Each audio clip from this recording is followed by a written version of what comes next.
زه دې نوجوانانو ته یو ښکاره خبره کوم که د چا پر طبیعت باندې ښه لګېږي هم ډېره ښه خبر ده که نه لګېږي هم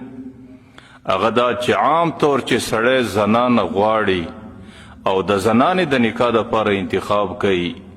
نو ډېر نوجوانان خو د هغې د حسن او د جمال تلاش کوي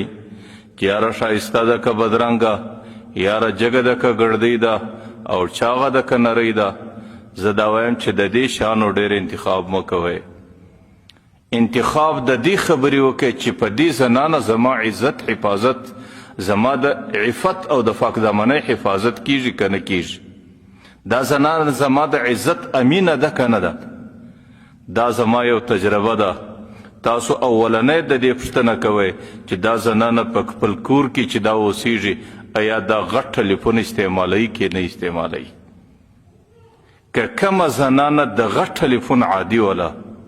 زه دې نوجوانانو ته وایم چې په هغې زنانه باندې اکثریت داسې دي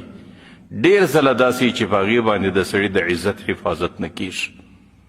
د هغې عادت خراب سوی د هغې تعلقات خراب سوي د هغې رابطې خراب سوي د هغې د ژوند تېرولو طریقې ټولې برباد سوي نو د ټولو څه مخکې دا معلومات کوئ چې هر څوک له ورځ ته وایي په هغه کور کې چې دا زنانه غټ ټلیفون استعمالوي که نه استعمالوي